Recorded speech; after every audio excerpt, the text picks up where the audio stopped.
Thank you, David, and thank you everyone for inviting me here. This is a huge privilege, not because I'm the chief guest. I think it's a privilege mainly because I'm one of the parents who've had the opportunity, and I'll take this opportunity on behalf of all of you to put my hands together and thank Dhirubhai Ambani International School for doing what they're doing to our children. So I want to thank all the teachers, all the head of departments, Zareen, Farida. I mean, you are people I used to come to. When I have trouble, I come and look at their faces, go away, and I'm calm. Everything will be sorted out. Kavas sir, who's fantastic at cricket matches, shouts louder than anyone else in the world can. All the staff members, the management, the gentlemen who man the security outside, so wonderful. And so even the guy who does the parking back there, everyone for the last 13 to 14 years that I've been here, and especially my friend, Mrs. Neeta Ambani, thank you so much for looking after our children. Really, thank you very, very much. Okay, so good evening, boys and girls. Exams are over. If I may say so, damn school is over, which seemed an impossibility just a few years back. That horrible math or physics or whoever your least favorite teacher is, you will never have to see again. That PE coach who was always out to get you is done and dusted. I know everybody's looking there. You want to party now, relax, hang out with the beautiful friends you've made in the last 13 years, 14 or some less. The last thing you really want to do is sit here and listen to someone give you advice on life lessons and what the future holds for you. And to top it, my qualification to be doing this is zilch, nada. Not at all, nothing. Really, apart from the fact that Neeta and I are friends, and thus I have some benefits. My reason to be here is the same as that of your elder brother or your sister being allowed to do things that you're not allowed to do at home. I'm like them, older, that's all. So if you think that I have had a successful career, as I was getting very embarrassed when David was recounting, because also it's been so many years since I've got an award now, yeah. This is like got to work harder. So also if you think I've had a successful career, a great past performance and my experiences of it are no assurance that it'll work in the future for you or work for you at all. And anyway, none of what I say today you will remember as soon as you're out of here. Or maybe even earlier, because you're still sleeping from the big party you guys had last night. What I say may make sense to your mom or dad, who will remember it some years down the line, and they will also remember it for all the inappropriate things that I'm going to say tonight. But you are here, and so am I, so I promise to keep this extremely crisp and sharp. 20 minutes, tops. But be rest assured, I understand if some of you walk out in the middle of my speech for bladder control reasons. Feel free to do that. Feel free, because that's what essentially my talk is about. Feeling free, the freedom to be yourself, to listen to your inner voice and never let anyone tell you who you are or who you ought to be, including me. These are the only years of your life in which you will be allowed to make regret-free mistakes. As you do so, you will chance upon your dreams and hopefully make a happy life out of their fulfillment. When you get to be 50, as some of your parents are, none of the mothers, they all look 35. They're all looking extremely hot. Some of your parents are, and like I am, you will know that the bulk of your regrets are from not having done what you wish to do. So don't hold it against your over-diligent father who's telling you to study extra even post the exams. Your annoying mother who's still depressed that your handwriting is bad. You know, she doesn't understand. If it was bad 5 years ago, chances are that your handwriting is not going to improve for the rest of your life, ever. Ma'am, get that clear. It's not going to happen. But let me assure you, squiggles and ants and mosquitoes on paper won't kill your career. Any doctor here will tell you, indecipherable hieroglyphics may actually be a career booster. Don't be angry that your parents tell you that friend of yours is not good company, he is spoiling you. And please don't hold it against them when they tell you, he's a movie star's son, he'll become a hero, what about you?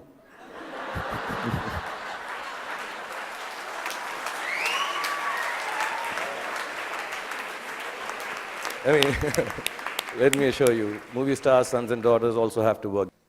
Basically, just don't grudge the old man and the old bag, ever.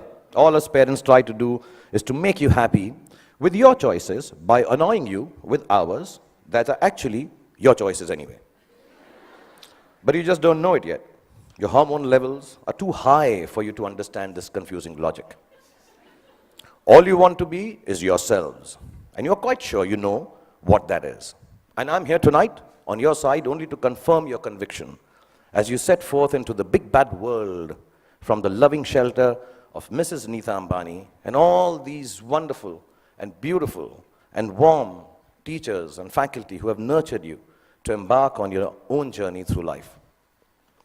I was talking about parents because I think tonight is about parents. So I'm going to tell you something about my parents. My mother was top class. She was really cool. She loved me unconditionally, was beautiful, like all mothers are, and believed I will be the most famous man in the world, and I could do no wrong. In Delhi, they say, "Hamara bachcha na is like the apple of my eye." Some Punjabi ladies make it bigger, like the pineapple of my eye. So I was the pineapple of my mother's eye. And my father was a gentleman. He was very educated, masters in law, extremely intelligent, knew 7 languages, had traveled the world, knew his politics, fought for the freedom of our country, India, and excelled at sports like hockey, swimming, and polo. He could cook and recite poems and knew the capital of every country in the world. My father was also very, very poor. He was unemployed and struggling to make ends meet for 15 years of my life that I had the privilege of knowing him. From when I was 10 to when I was 15, not being able to afford fancy gifts for me, he would wrap up something old that belonged to him in newspapers and declare it as a birthday gift when my birthday came along. This, in the next 11 and a half minutes left that I have, is the story of the 5 gifts my father gave me and how they helped me become what I am today. When I was 10, my father gave me an old chess set. Chess is a reflection of life, they say, and as cliched as it sounds, it's probably true. The first thing it teaches you is that every move has a consequence, whether you perceive that it does or does not. Nothing you do, not a single moment, is empty of living. So think of things through, not always, but often enough so your life does not feel as black and white and as uniform as the squares on a chessboard. Sometimes, in order to move forward, you might need to take a few steps back. And there's no loss in doing something that hurts in the short run, but proves worthwhile in time. Sometimes, the queen might seem sexier.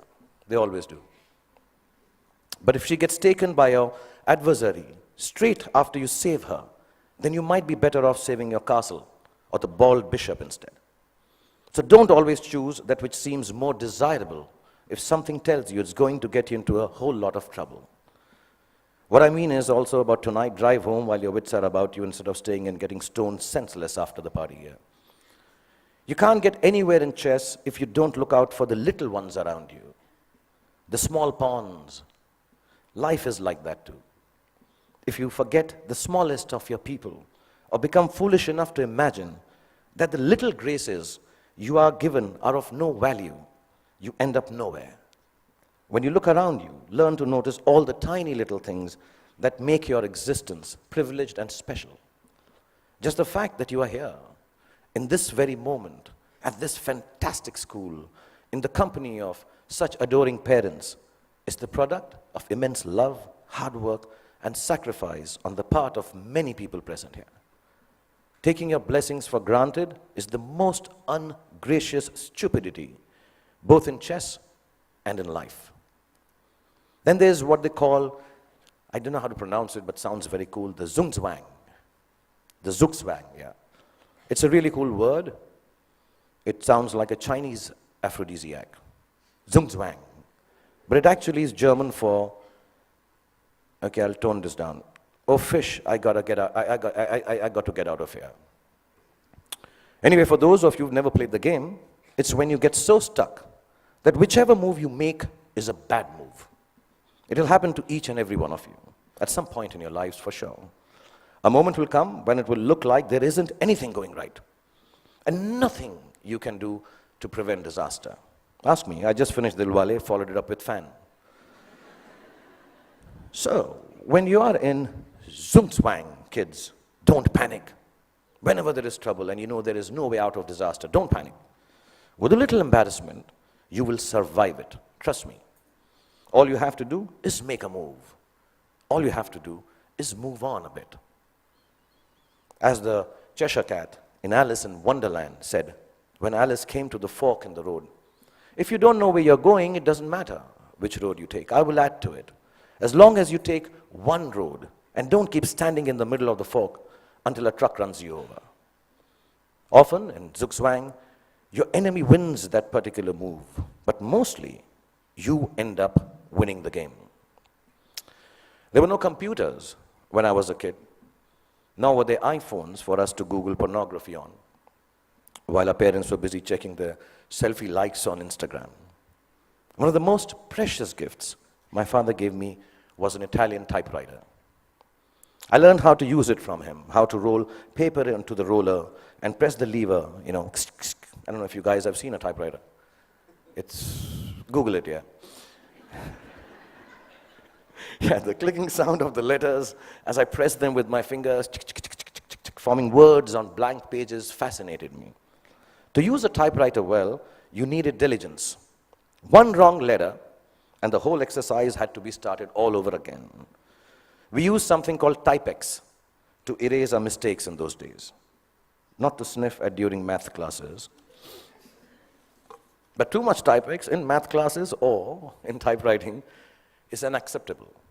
So we had to learn how to move our fingers accurately, to make words out of thoughts with efficiency, and do it over and over again till we got it just right. As an adult, I have come to understand that there is nothing of more value than your capacity for diligence and your ability to work hard. If you can outwork your adversaries and your employees, you can ensure your own success in whatever it is you choose to do. Whatever you're doing, do it once. Then do it one more time, even more carefully. Practice will make everything seem easier. Be diligent. Be thorough. Think of every job you do as the first one. So you have to get it right or you won't be able to impress everyone. And at the same time, do it as your last job, as if you will not get a chance to do it again ever.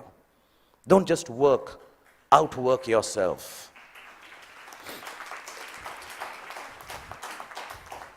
Only parents clapping. In fact, you can outwork yourself. If you can outwork yourself, then pretty much nothing can prevent you from gloating. Then my father gave me a camera. And the most beautiful thing about it was that it did not work. We all have those Leica ones, old ones, which don't work, look really cool. I learned that things don't always have to be functional to fulfill a need. That sometimes when things are broken, the greatest creativity emanates from their fragments. I found myself looking at my world magically through the unusable lens, and the fact that there was never any actual photograph to see taught me my most important lesson yet. That creativity is a process of the soul. It does not need an outcome or a product for the world to accept. It needs only the truth of its own expression. It comes from within and makes of your world whatever you wish it to make. So don't be afraid of your own creativity. Honor it. It doesn't always have to be seen or approved by those around you. It is an expression of your deepest self, and it belongs as much to you as it does to the universe that nurtures and inspires it. All creativity is not for everyone to like or understand. All art is not up for sale. Some creativity has a bigger role to play. It is to keep you company when you're alone, when you need a friend, when the world doesn't seem to understand you. Your creativity, whatever that may be, I know a friend of mine who makes dolls out of bath bags from aeroplanes. Whatever your creativity is, your creativity will be the only thing that will keep you inspired and satisfied. Honor it to the end, whatever it may be. Mine is poetry. I write rubbish poetry. It's so bad that sometimes I cringe to read it myself. It's crap. But I write it. It is my secret place. It is mine to make me feel free and happy. So you find yours, and if the world loves it, good. If it doesn't, even better, because now you will truly have a friend. So keep your creativity intact. My father was a funny guy. He had the capacity to turn any kind of serious situation in a way that it seemed less stressful, with a bit of humor. Without a sense of humor, the world will always be a dull and dreary place. No darkness or despair should ever be beyond a good and a hearty laugh. I'm going to tell you a few incidents. If you're not bored, I have about 7.5 minutes left. We used to live on the 3rd floor of an apartment building, and as people on 3rd floor tend to do, my friends and I used to throw things down from the balcony. You know, wrappers, tidbits, dog shit wrapped in newspapers, the usual stuff, yeah. One day, the old gentleman on the ground floor, there always is an old senile gentleman on the ground floor. He had had enough of our daily droppings. He charged at us, yelling at the top of his voice, "Bhai Sahab, upar se cheezein niche aati hain. Upar se cheezein niche aati hain." And you know, the whole mohalla, the colony emerged to witness the spectacle. My father was there, I was mortified. And he kept screaming, "Upar se cheezein niche aati hain." And my father calmly looked at him and said, "Chacha ji, upar se cheezein niche aati hain, ये Newton ने बहुत सालों पहले बताया था. आप कोई नई बात बताओ, अंदर बैठ के चाय पी के बात करते हैं." And it instantly diffused the situation. The old man smiled. We went into the apartment, worked out how dog shit needs to be disposed of properly over a cup of tea, and life was back to normal again. And there was another incident I'm going to relate. I had been eyeing this attractive, dusky girl who lived in our building. As smooth as I have always been with ladies, for some reason it occurred to me that if I blew up her letterbox with a Diwali cracker called Atom Bomb, she'd be very impressed with me. I've always been good with girls like that, yeah. I know things girls like. In this insanely romantic belief of mine, her letterbox soon exploded before her eyes. And I still don't know why the desired effect of running into my arms in slow motion was replaced with a screaming drama in which she flew up the stairs screaming, "Amma, come here, Amma, ingeva, Amma, ingeva." She was a Tamilian lady, yeah.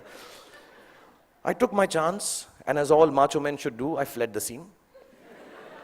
A few hours later, the doorbell rang. I looked through the magic eye, and the mother of the love of my life was standing outside looking incensed. I found a place to hide. My father opened the door. The lady began to rattle off a complaint. "Your son this, your son that, sorry, my Tamil is not good, but it sounded like that." And he listened patiently and then responded, "You know, ma'am, as you were speaking, I was getting angry with my son. But then suddenly I realized how beautiful you are. And I can imagine if your daughter looks anything like you, how can my son be blamed for falling in love with her and behaving so stupidly?" The lady went silent as my father continued telling how beautiful she was. And then she became a little coy. Another cup of tea was had, and she said to me sweetly, "Beta, just because my daughter is so beautiful, you shouldn't behave badly with her. You should come home, sit with us, and be friends." So not only did my dad get me off the hook for blowing up the girl's letterbox, he actually got me inroads to a long, satisfying relationship with the love of my life that lasted 6 days. Because then I realized that dating beautiful girls has its downside. Every boy in the colony made advances at her, so I was regularly beaten up in my attempts to offer her some boy-friendly protection. But that's another story. The point being, learn to laugh at yourselves every chance you get. If you can manage not to take yourself too seriously, no matter how big a shot you become, or how lowly, useless, trivial you feel, you will instantly disarm life's power to beat you down. It makes you braver to face ugliness because it changes your perspective. Humor is actually the deafness to see the world, the reality, for the transient farce it really is. It's like a talisman for survival. Cultivate it and allow it to lighten every heavy moment. Wear it like a vulgar tattoo if you don't already have one. Don't ever let it get washed away in the turbulently beautiful seas of life. It's your ticket to staying young and childlike forever. And you'll realize why it matters to stay childlike when you're my age. And you watch this speech on YouTube with your children. I'll probably have kicked the bucket by then, having smoked enough cigarettes to light up a forest. But I certainly hope that you will have understood what I understand now. No, not that smoking kills, that part is okay. Well, what I'm referring to is what counts as the most beautiful and final gift that my father gave me. I only realized it was a gift on the day he died, when I was 15 years old. A gift your parents have given to you already. Yes, the singularly most exquisite gift you and I have been given is the gift of life itself. There is nothing that marks a man or a woman out from the ordinary more perfectly than grace. Grace is the consciousness that life is bigger than we are, and therefore our gratitude for it must match its vastness. It is the understanding that everyone we encounter, whether they are loving towards us or offensively abrasive, is a human like we are. It is knowing that experiences shapes human beings, and no matter how good we are at something or how successful we may become, we are never better than the other person. If you can live your life with grace towards those around you, you will accomplish more than you could if you became the President of America. That came out wrong, knowing that Donald Trump is so close to becoming the President of America. I didn't mean that. I'll rephrase that, guys. If you can live your life with grace towards those around you. Okay, actually, what the hell? Because I came here and told you a secret that I write rubbish poetry, I'm going to read out a poem and end this. This is the most rubbish poem you'll hear, but keep it in your heart because I'm the damn chief guest tonight. If your after party, EDM, I assume this is the music. I thought I'd be very cool if I used the word EDM. Is EDM cool still? Class of 2016, is it cool? No? Okay. If your after party EDM stone sunrise has found you, with dog-shipped wrappings and friends that will not confound you, and you start on this journey with a brave heart about you, if you live life with grace towards those around you, you'll get where you have to, and it won't astound you. If it isn't Ferraris and a White House that downed you, you won't need an entourage to always surround you. It's your truth you will have that will shelter and ground you. And you'll remember this day as the day that unbound you. From the walls of this beautiful school and the teachers, exams and all the rules that sometimes seem to hound you. And let me tell you, you all will be successful. Let me remind you. Now it was remind, but because it's not rhyming, so I...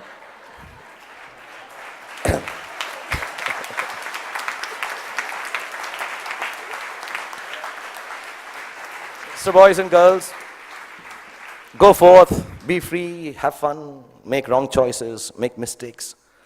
You will still succeed because the gift of education you have from this wonderful institution called Dhirubhai Ambani International School. The love Nita has given you and the genes that your parents have provided you with will always look after you.